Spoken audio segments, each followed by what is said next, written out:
अस्सलाम वालेकुम students. Class 9 के स्टूडेंट, जैसा कि हम अपने पिछले लेक्चर्स की वीडियो में हमने रोल ऑफ एल्गोरिथम पढ़ा और हमने फॉर्मुलेशंस ऑफ एल्गोरिथम पढ़ा।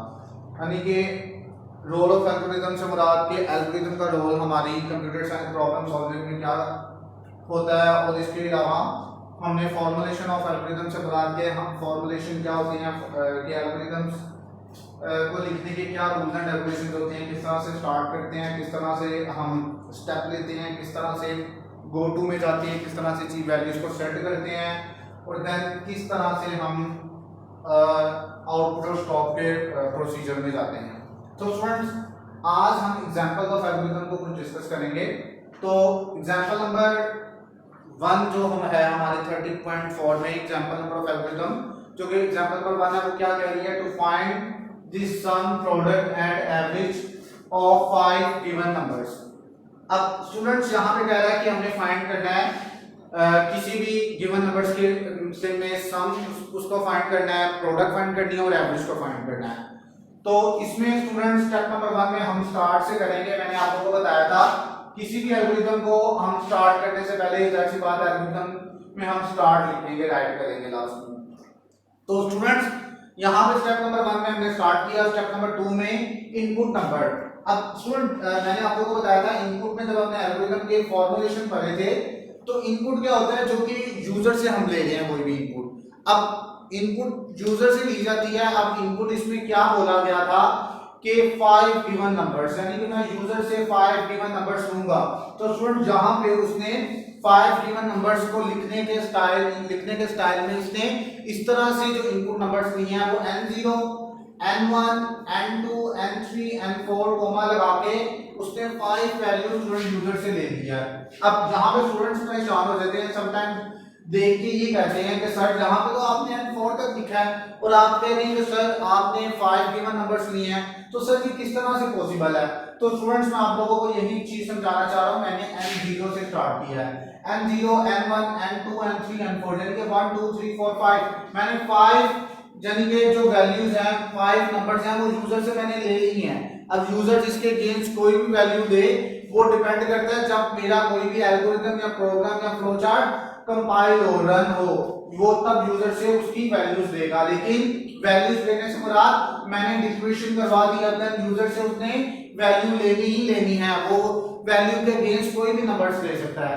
तो स्टूडेंट्स उम्मीद करता हूं स्टेप नंबर 2 तक आप लोगों को बड़े अच्छे तरीके से समझ लग चुकी होगी। अब पहला काम क्या कह रहा था? To find sum. अब सम की तरफ चलते हैं। स्टेप नंबर 3 में सेट मैंने करना है। अब सेट सम टू कौन से? n0 plus n1, n2, n3, n4, यानी कि इनकी 500 वैल्यू को 5 जो नंबर्स हैं उनको ऐड कर लेगा तो वो हमारे पास सम निकल आएगा। क्या निकल आएगा? सम निकल आएगा।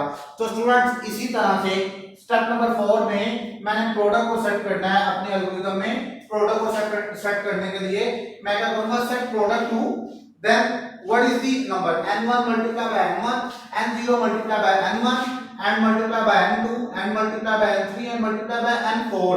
तो इसी तरह से स्टूडेंट्स मेरे पास 5 गिवन नंबर्स थे उनकी मैंने प्रोडक्ट भी फाइंड कर लूंगा।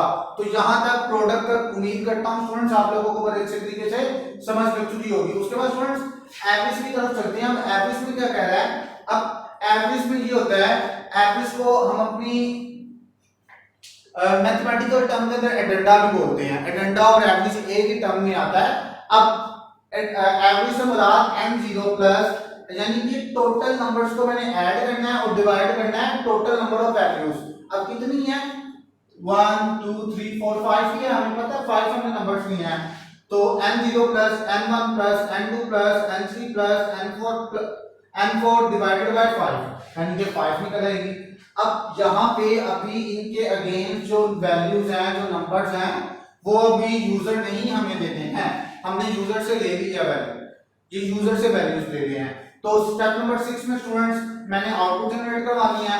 आउटपुट जनरेट करवाने के लिए मैं आउटपुट लिखूंगा। क्या किस की आउटपुट जनरेट करनी है? मैंने सम की भी करवानी है, प्रोडक्ट की भी करवानी है, एवरेज की भी करवानी है। तो कोमा लगा दो स्टूडेंट्स, मैं लिखूंगा सम कॉमा प्रोडक्ट कॉमा एवरेज। तो मेरे पास स्टेप नंबर 6 में आउटपुट जनरेट हो गई। अब देन लास्ट में स्टूडेंट्स मैंने आप लोगों को बताया था, ऑब्वियसली मैंने जब स्टार्ट किया तो इसको एंड भी करना है अपने एल्गोरिथम को।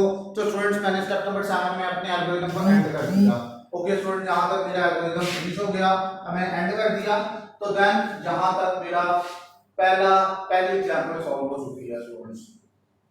उसके बाद अब देखते हैं स्टूडेंट्स सेकंड एग्जांपल की तरफ। To find acceleration of a moving object with given mass and the applied force. Students को कह रहा है हमने एक्सेलरेशन को फाइंड करना है। ये एक फिजिक्स का भी क्वेश्चन है। उम्मीद करता हूं स्टूडेंट्स ने अपने चैप्टर नंबर 1 में ये फिजिक्स में पढ़ चुके होंगे, या वो प्री 9th में स्टूडेंट्स 9th क्लास के स्टूडेंट्स प्री 9th में चैप्टर नंबर 1 में ये एक्सेलरेशन का फॉर्मूला पढ़ के आ चुके होंगे। तो मैं एग्जांपल को पहले क्वेश्चन को समझाता हूं कि क्वेश्चन में क्या कह रहा है। To find acceleration of a moving object, मैंने एक्सेलरेशन को फाइंड करना है एक मूविंग ऑब्जेक्ट है वो मूव कर रहा है। अब गिवन मास विद गिवन मास, अपने मास के साथ जो दिया हुआ है, एंड द अप्लाइड फोर्स और अप्लाइड फोर्स पर भी, उसके ऊपर अप्लाइड फोर्स भी होगी। अब यहां पे अब मेरे पास क्या कह रहा है, फोर्स और मास मुझे दिया हुआ है। देने से मुराद कि ये दोनों वैल्यूज भी मुझे यूजर से ही लेनी पड़ेगी। अब यूजर से लेनी है मैंने। अब इनपुट नंबर्स, सबसे पहले अपने मैं एल्गोरिथम को स्टार्ट करूंगा। स्टेप नंबर 1 में स्टूडेंट्स मैंने स्टार्ट कर लिया इसको, और स्टेप नंबर 2 में मैंने इनपुट नंबर्स लेने हैं। अब इनपुट नंबर्स मैंने किस तरह के, किस कैटेगरी के लेने हैं, मास और फोर्स के। क्यों मैंने लेने हैं इनपुट नंबर्स? क्योंकि एक्सेलरेशन निकालने के लिए मुझे मास और फोर्स की वैल्यूज चाहिए। अब वो चाहिए, क्या चाहिए, मेरे पास एक्सेलरेशन का क्या फार्मूला होता है, F/m, यानी कि फोर्स बाय मास। तो अब मुझे ये दोनों वैल्यूज चाहिए, ये मैं यूजर से ले लूंगा। स्टेप नंबर 2 में इनपुट नंबर्स मैंने किया मास और फोर्स कर दी इनपुट नंबर्स। अब स्टेप नंबर 3 में मेरे पास क्या आएगा, सेट एक्सेलरेशन। जो मैंने एक्सेलरेशन को फाइंड करना है, इसको सेट करना है टू किसके अगेंस्ट, F/m, यानी कि फोर्स बाय मास। तो ये यूजर से लेने के बाद इसको डिवाइड होगा। तो स्टेप नंबर 4 में आउटपुट एक्सप्रेशन आ जाएगी, यानी कि उसका आंसर आ जाएगा। और स्टेप नंबर 5 में एंड हो जाएगा स्टूडेंट्स। तो स्टूडेंट्स यहीं पे हमारी दोनों एग्जांपल्स एल्गोरिथम की एग्जांपल सॉल्व हो जाती है। और उम्मीद करता हूं स्टूडेंट्स आप लोगों को बहुत अच्छे तरीके से इसकी समझ लग चुकी होगी।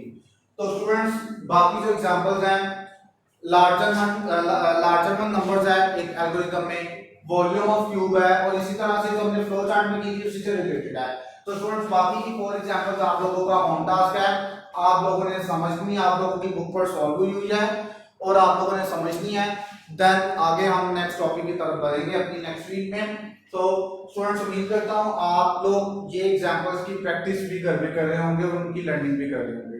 तो स्टूडेंट्स मुझे मेरी इस वीडियो से इजाजत दीजिए। अल्लाह हाफिज।